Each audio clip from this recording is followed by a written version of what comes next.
Thursday will bring what is probably the most significant event of the week so far, the papal welcoming ceremony, when the 82-year-old Holy Father will address some of the thousands of young Catholics who have made the pilgrimage here from all parts of the globe. For those young people, despite the scandals in their church, this is still a time of great fun, anticipation, and celebration. Outside Exhibition Hall, on the night before the Pope's big welcome, young Catholics from every corner of the globe congregate and communicate, or at least try to.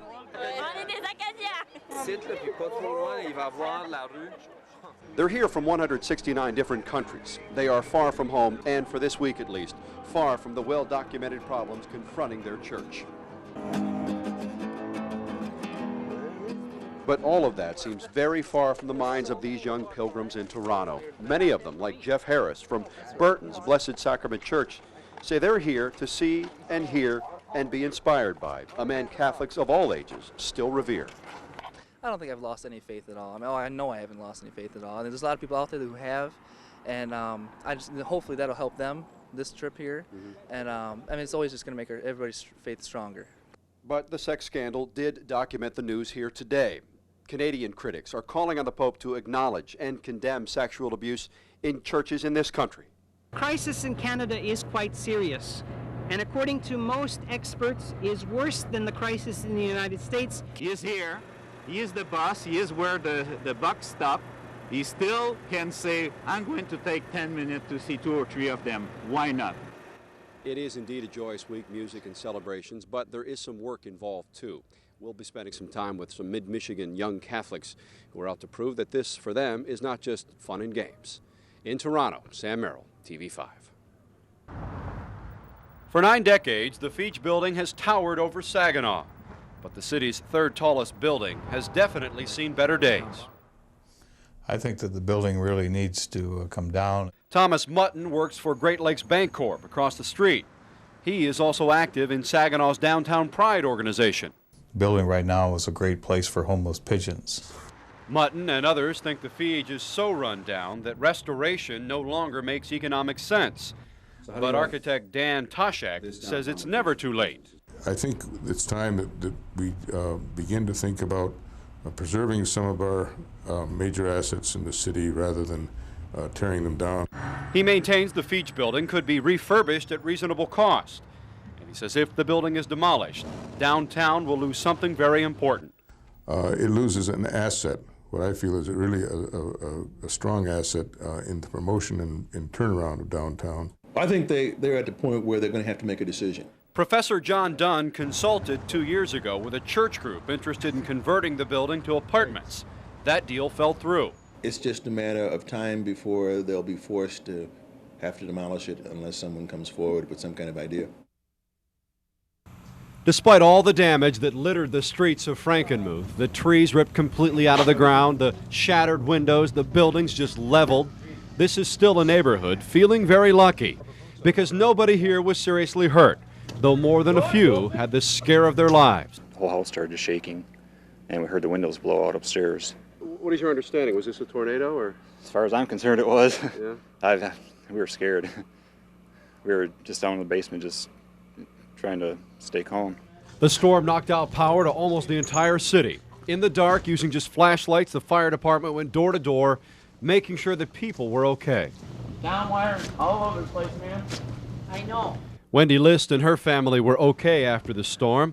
Just a few jangled nerves, along with a few busted windows, and this 30-foot pine tree ripped from the ground in their backyard. There were things blowing against the house. The back door was banging open and shut. I could tell things were flying in the air, but I really didn't realize at the time it was a tornado. It not only tore through neighborhoods, the storm also hammered the downtown, where evidence of its power was scattered everywhere. The second floor of this business, a hole blown right through the wall. The Frankenmuth Brewery, home of Bad Frog Beer, heavy roof damage, and a garage door almost torn off. And that wasn't all. What you're looking at here is, or maybe was, the front window display at Oscar Rouse Furniture, normally a very elegant and kind of upscale furniture store, but not tonight. The windows have been all shattered out, the displays knocked out onto the sidewalk, a couple of chairs here, one over there by the tree, and as you go down here, there's a lamp laying on the sidewalk. The furniture that's left in the window, a lot of it has been damaged, The only good thing about all this is that this storm came through here at 11 p.m., not 11 a.m., when this sidewalk and that store could have been full of customers. They're still trying to add up the damage, a figure that probably won't be in for a while. In the meantime, the city manager was pleased with the way his people and the people of the town handled this crisis. One thing that is a little bit in limbo is the question of when to turn the power back on, because we got to make sure all the gas connections are off, and we wouldn't want to cause a spark that would cause some kind of a gas explosion. Just one of the many questions to be answered after a night the people of Frankenmuth will never forget. I'm Sam Merrill, News 5 in Frankenmuth. Good afternoon, Saginaw Travel. Good morning, Saginaw Travel. Since Wednesday night, the phone here has been ringing and ringing and ringing. You're trying to reach the OJ hotline?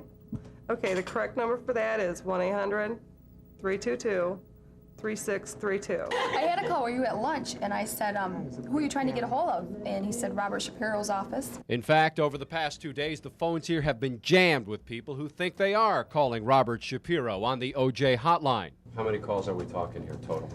At least 300. Here's the problem. The OJ hotline, set up by his attorney Shapiro, is 1-800-322-3632. And Saginaw Travel's toll-free number is 1-800-322-3622. One digit off. You're probably wondering how this happened. Who is responsible for this massive foul-up?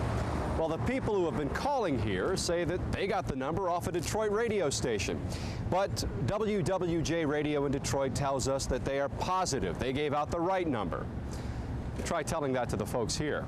It hurt business yesterday because we didn't have any time to do any of our work. All we had time to do was answer phones. So Saginaw Travel got the phone company to block out 800 calls from 2 Michigan area codes. But it seems the wrong number was also broadcast in Pennsylvania, the only other state where the company can also receive 800 calls. Now's the point. It's just funny. All you can do is laugh at it because it doesn't do you any good to get upset. This is Sam Merrill for Take 5. Joe Firmingham is a lot like thousands of other Michigan teenagers, involved in a lot of school activities and busy making plans for college. But there is a difference. Joe is the only teenager in town with a direct hand in shaping government policy here in Mount Morris. 18-year-old Joe is on the city's planning commission. I had been involved in government, and it gave me a chance to do community involvement and to be involved in my community and how make some of the decisions as what's going to happen. And actually, it's going rather well. The seat on the planning commission came about after the city decided to set one aside for young people to encourage their involvement. Joe, in turn, was encouraged to go after it by Adrian Sheik, one of his teachers at the high school. You don't think that that's too much responsibility for someone his age? Heavens, no. It's wonderful,